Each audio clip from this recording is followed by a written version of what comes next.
The opposition New Patriotic Party's ongoing thank you tour has been marred by controversy following a heated exchange between 2024 flag bearer aspirant Kennedy Japan and Bono Regional Chairman Kwame Bafo, popularly known as Abronye. Now, during the tour's Bono region stop, the two party figures openly clashed over internal party matters, trading harsh words and accusations in front of the supporters. Arrogance. And the dear Duru Babi Aere Yaduri. Raging ha, Moo Sami 2 me 9 quite single constituency. Aqua Catro Bisse, Yantuaba candidate, Muye. Mua Menemotina Damukra, the Munsami Fro Bissa to Abama particular candidate. Professor Marque report, or see ye qua batua, and Sama Yakano, and Nonanano, and this if we're a UCT. Now, Moya propaganda no be yano dia. And tonight, social media say, who didn't panatem now? Ria, Wabakasa Memfa Wadam for. Media, I'm telling you the truth. Obianye Berman Jobia. But party, any baby to make Cassat is all more member. Omoya member. A back contribution, see a music, or to me, and they talk as if the whole world is for them. It's not for them. And yet, a Kuruya. Because some of them cannot even speak the way they speak.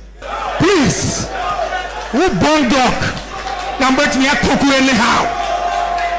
Who born dog? Number to me, I talk anyhow. Kukuru, kukuru, kukuru.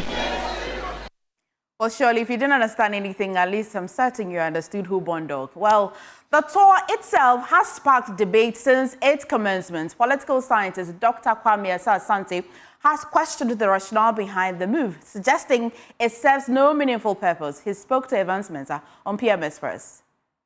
I think it's necessary. There are more pressing issues that I would have thought that the party would spend more time to look at it in detail. For instance, we saw the bickering and the rampant that characterized the primaries, and it fed into the whole electoral process. You cannot discount this. So this, even though I've not seen their report, this is something that still lingers on within the political space that I thought that is an opportune time for them to look at it, deal with it, so that people who are aggrieved, who are disenchanted, you can get them back. The likes of Amakuba, the likes of Apuku and Co. Right? These are matters that we need to deal with it head on. So the thank you tour they could have saved that situation with a press release, and then you go into these specific ones that are really rearing their ugly heads into the whole political business within the party and creating all manner of problems. So for me, that's all. Also on PM Express, former NPP flag bearer aspirant Dr. Arthur Kennedy argued the party should rather be touring the country to apologize for what he described as a poor governance record. No, I actually think we need an apology talk rather than a thank you talk. We should be apologizing to the country for our bad governance. And then we should also have what I would call an accountability process, in which we hold to account the leaders of our government and government agencies whose misgovernance and arrogance and corruption caused our defeat. When we do that accountability as well as apology, it will give us more credibility with the public. And as you rightly pointed out, the primary that led to Dr. Bawumia's selection was characterized by a little bit of rancor. Somebody lost the eye. It was violence. Actually, I'm told that even during this apology tour, some slaps have been exchanged, which proves that there is a need for more behind-the-scenes reconciliation and other things before we take it public, and respectfully to Miracle support. What is happening is Dr. Bawumia is beginning to make his case ahead of his competitors. Everybody knows that. We know that was what Miracle is doing. That's what Dr. Bawumia is.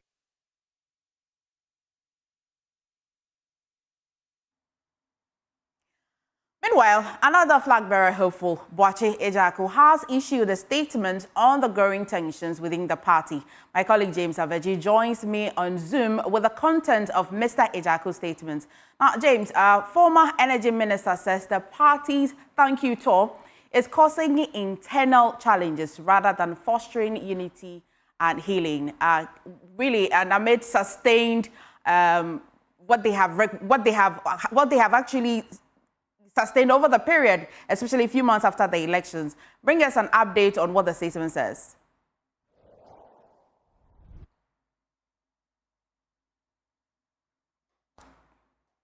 Well, my colleague James will join us a bit later, but on your screen now is the statement, and it reads: the ongoing thank you tour, envisioned as a beacon of hope and a rallying point to reignite the spirit of our faithful and supporters, is unfortunately veering off course. What was intended to restore our party's shine and reconnect us with the grassroots is instead unraveling into bouts of discord, blame shifting, and internal strife. It also continues to say that this regrettable turn of events threatens to inflict serious collateral damage on the very fabric of our party. More worryingly, it is steadily eroding the goodwill and trust we have worked so hard to cultivate among the Ghanaian people. It also goes on to say, in light of these unfortunate developments, I am earnestly calling on the leadership of our party to act swiftly and decisively. It is time to apply the brakes and reassess the direction of the thank you tour. We must pull back from what increasingly looks like an imminent collusion cause and chart a path that upholds the unity, dignity, and forward-looking spirit of our tradition. And finally, carefully recalibrate approach, one that fosters genuine reconciliation, solidarity, and purposeful engagement is urgently needed. Let's seize this moment to renew our collective resolve and ensure that the mission of the thank you tour is accomplished in a manner worthy of our party's proud legacy. This will be about the second or the third statement from him since the NPP actually lost the 2024 elections. But amid sustained internal criticisms directed at the party's 2024 presidential candidate, Dr. Mahamudu Bawumia, particularly for allegedly avoiding accountability for the party's electoral defeat, his spokesperson, Dennis Miracles Boakye, has come to his defense. According to him, Dr. Bawumia has never attempted to distance himself from the NPP's governance record over the last 8 years.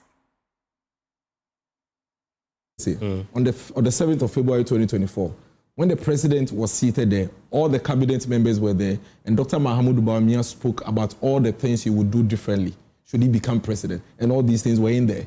When he spoke about A-levy, and the fact that once he's president, he will cancel it. He said these things whilst he was a certain president. There is nothing the vice president has said on this tour that he didn't say whilst he was in office. Arrogance of power. Exactly, he said different. It. Yeah, he said it. He said it when he was in power? Yes. Because publicly? Yes, because you see, Evans, these things, they are just part of the human nature. You are a big organization. You've appointed close to about 8,000 people. You should expect these things to happen across. What you will do is to continuously conscientize your people to understand that we are serving. And so we should calm down a little bit.